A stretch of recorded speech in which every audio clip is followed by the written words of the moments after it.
tidak ada jaminan bahwa mahasiswa yang secara akademis bagus bisa lulus tepat waktu, dan tidak ada jaminan juga bahwa mahasiswa yang biasa-biasa saja tidak bisa lulus tepat waktu.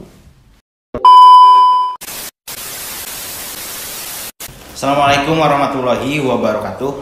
Selamat datang di channel Skripsi Bisa. Bagi yang belum subscribe channel ini, silahkan di subscribe terlebih dahulu. Nah, di video kali ini saya akan berbagi kepada teman-teman semua terkait skripsi, ya. Nah, di sini saya hanya menekankan bahwa banyak sekali mahasiswa yang skripsi tidak diselesaikan tepat waktu, atau dikatakan bahwa mahasiswa itu tidak lulus tepat waktu. Ini tidak menimpa mahasiswa yang biasa-biasa saja, tapi jangan disangka loh, mahasiswa yang dinilai akademisnya bagus saat kuliah dan dinilai sangat aktif di berbagai kegiatan organisasi, entah itu di kampus ataupun di luar, nyatanya saat proses pembuatan skripsi tidak menjamin juga dia bisa lulus tepat waktu, ya. Ada saja seperti itu, ya. Nah, lantas apa yang menyebabkan hal-hal itu bisa terjadi? Dinilai orangnya cukup aktif dan pintar, tapi skripsinya tidak selesai. Ya, itu beban sebetulnya, ya. Nah, siapa sih yang nggak lulus tepat waktu? Semuanya mau. Cuman ini hanya berbicara konsistensi kita saat mengerjakan skripsi, ya. Nah, biasanya ya orang yang kita anggap dia itu aktif dan pintar, saat tidak mampu menyelesaikan tepat waktu, saya perhatikan ada ada rasa, bukan menyepelekan ya, ada rasa seolah-olah ngegampangin. Sama gak ya? Menyepelekan dan ngegampangin. Ya, terkadang orang-orang pintar, orang-orang yang aktif itu ngegampangin. Menganggap gampang, ya udah gampang kok. Oh, cuman gini doang, gampang. Sehingga dia menunda-nunda. Nah, ini berarti penyakitnya ada di menunda-nunda dan merasa hal tersebut gampang. Ini mengakibatkan tidak selesai skripsinya. Menunda-nunda ini menyebabkan tidak selesai. Bahkan saya menemukan ada mahasiswa yang biasa-biasa saja, bahkan saat kuliah ini membutuhkan upaya yang lebih dalam memahami materi, tapi bisa lulus tepat waktu ada. Karena dia konsisten dan mau mendengarkan dan tidak menunda-nunda skripsi, ya, tidak menunda mengerjakan skripsi, tidak menunda revisi skripsi, dan akhirnya lancar. Ya, jadi di akhir ini tidak ada jaminan bahwa mahasiswa yang secara akademis bagus bisa lulus tepat waktu, dan tidak ada jaminan juga bahwa mahasiswa yang biasa-biasa saja tidak bisa lulus tepat waktu. Tergantung bagaimana kalian mengatur waktu saat mengerjakan skripsi. Nah, di sini ada beberapa hal yang mungkin bisa membuat kalian semangat, ya. Tentu yang pertama harus ada tekad kuat menyelesaikan skripsi dan tidak boleh menganggap gampang skripsi itu. Tidak boleh dianggap oke lah, itu mah gampang kok. Ngerasa pintar ngegampangin itu gak boleh seperti itu. Tetap harus ada tujuan kuat untuk bisa selesai skripsi dan mau mendengarkan. Ingat ya, meskipun kalian pintar secara akademis di kampus, tapi secara pengalaman meneliti kalian belum ada, sehingga perlu mendengarkan dosen pembimbing dan perlu terus konsisten mengerjakan skripsi dan dibimbing oleh pembimbing, gitu ya. Ada juga yang ngerasa pintar, dia ngerjain sendiri, ngerasa bagus, pas bimbingan ternyata ditolak. Nah, ini ada juga yang seperti itu, ya.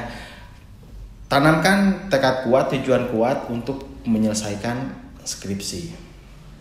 Nah, biasanya ini bisa menumbuhkan semangat, ya. Semangat untuk terus bisa lulus tepat waktu. Nah, kemudian biasanya kalau ingin menumbuhkan semangat, kita buat janji kepada orang-orang yang dekat dengan kita atau orang-orang yang kita sayangi. Bisa seperti itu. Misalnya kita mohon doa mereka dan kita akan berjanji sesuatu misalnya kepada mereka, kalau lulus tahun ini akan apa gitu ya. Nah itu bisa menyemangati kita juga ya. Nah itu tips lah bagaimana kita menjaga motivasi kita. Lalu ingat orang tua ya, bagaimanapun biaya kuliah itu orang tua yang keluar ya, meskipun ada yang kita biaya sendiri ya, tapi masa sih gak mau membanggakan orang tua, kita lulus tepat waktu dan bisa membanggakan orang tua, masa sih gak mau seperti itu. Nah ini ya, kita ingat kepada orang tua, ini salah satu stimulus bagaimana skripsi kita ya, bagaimana semangat untuk mengerjakan skripsi kita terus meningkat.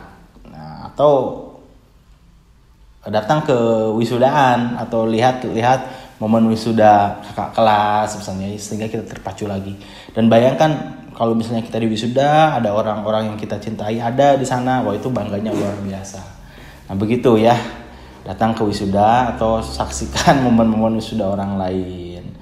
Nah lalu buat deadline ya, kapan harus selesai bab 1, bab 2, bab 3 itu harus dibuat deadline.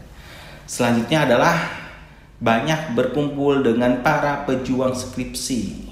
Nah ini pun menentukan. Kalau kita berkumpul dengan orang-orang yang maaf saja yang tidak mendukung dalam penyelesaian skripsi kita, atau bahkan mungkin orang-orang adalah toksik bagi kita, hindari dulu ya, hindari dulu orang-orang seperti itu. Kita harus lebih banyak berkumpul dengan orang-orang yang seperjuangan dengan kita. Susah senang bersama saat mengerjakan skripsi itu akan menumbuhkan semangat lagi. Ya apalagi kalau misalnya ada teman di sana yang duluan sidang, duluan lulus, kita akan terpacu lagi. Ya saling menyemangati dengan teman itu penting sekali, daripada kita sendirian ya, gak ngerti sendirian, pusing sendirian, itu akan menggebosi semangat kita. Oke ya. Lalu kurangi main dan nonton ya, biasanya yang sering nongkrong lama di kafe itu harus dikurangi. Sisihkan waktu untuk pengerjaan skripsi. Saya yakin kalau misalnya waktu itu diatur dengan baik, waktu main, waktu belajar, waktu mengerjakan skripsi pasti ada aja ya. Jadi jangan khawatir, hanya karena tidak bisa manage waktu, kalian keteteran pengerjaan skripsi dan akhirnya tidak lulus. Ya ini yang sulit sekali mahasiswa mengatur waktu. Oke ya. Sering konsultasi dengan pembimbing. Nah itu berikutnya adalah sering konsultasi dengan pembimbing. Bagaimanapun beliau yang memandu kita dalam proses dan menemani kita dalam proses pembuatan skripsi ya. Jadi sebetulnya perlu konsistensi yang bagus di sini, istiqomah ya dalam mengerjakan skripsi. Ya sekedar 6 bulan lah ya, kita harus benar-benar fokus dulu ya, jangan sampai terganggu oleh ini itu. Apalagi misalnya aktif di organisasi di luar dan mengabaikan kewajiban kita sendiri, seolah-olah peduli kepada orang lain tapi kita mengabaikan kewajiban kita sendiri, kan konyol ya.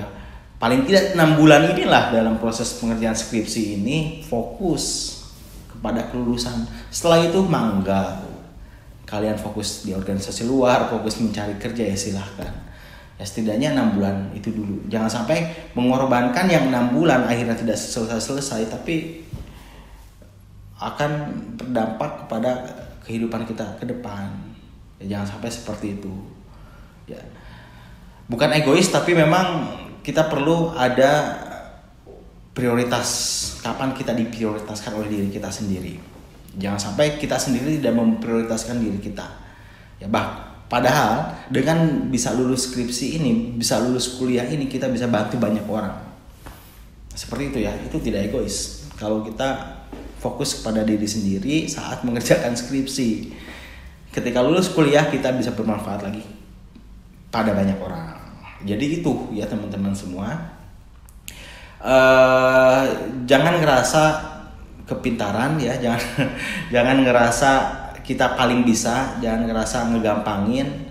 Ikuti aja prosedurnya, konsisten mengerjakan skripsi. Ingat kita ini belum pengalaman meneliti ya, apalagi levelan S1 belum pengalaman meneliti, sehingga kita harus banyak mendengar. Itu aja ya Terima kasih, mudah-mudahan bermanfaat. Assalamualaikum warahmatullahi wabarakatuh.